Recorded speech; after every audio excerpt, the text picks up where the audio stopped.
Résoudre dans R l'équation valeur absolue de x moins valeur absolue de x moins 1 est égal à 1.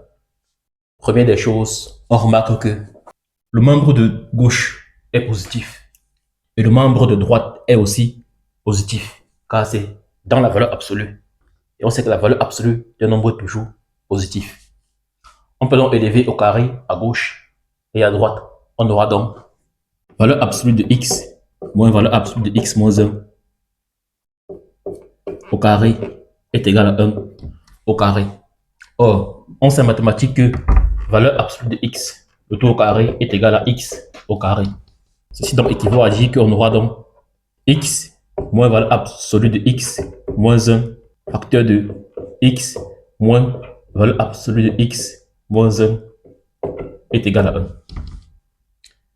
Ce qui équivaut à dire qu'on aura donc x au carré moins 2x valeur absolue de x moins 1 plus valeur absolue de x moins 1 au carré est égal à 1.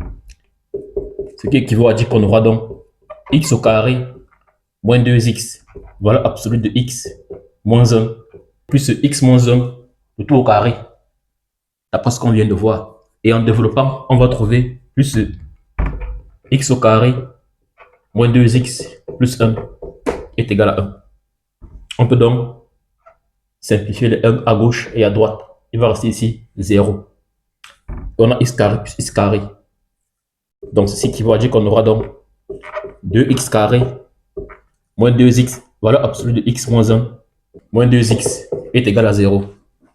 Je peux donc mettre 2x en facteur parce qu'on a 2x sur tous les membres de l'équation. Ceci équivaut donc à dire qu'on aura donc 2x facteur de x moins valeur absolue de x moins 1 est égal à 0. Ce qui équivaut à dire qu'on aura donc 2x facteur de x moins 1 moins valeur absolue de x moins 1 est égal à 0. On a donc deux possibilités.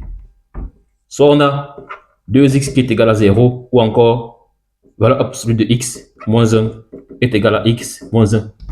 Tu es en troisième et tu veux réussir ton année et décrocher ton brevet. Ce livre est fait pour toi, préfacé par Dr Vambé, chercheur en mathématiques, à l'université de Paderborn, en Allemagne. Le lien est dans la description. Ça est égal à 0, donc je vais passer ça de l'autre côté de l'égalité. On voit quoi ici? On voit aussi que valeur absolue de x moins 1 est toujours positif. Donc, ça veut dire que x moins 1 est supérieur ou égal à 0. Donc, ceci équivaut donc à dire qu'on aura donc soit x est égal à 0, soit x moins 1 supérieur ou égal à 0.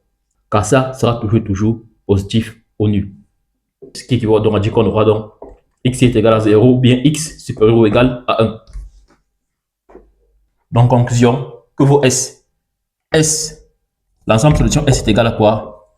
Le singleton 0 union l'intervalle 1A plus l'infini. Je ferme en 1 car c'est supérieur ou égal à 0. Le égal fait que je ferme en 1. Donc 1 est dans l'ensemble solution. Ce qui me donne un thème à l'exercice. Ciao.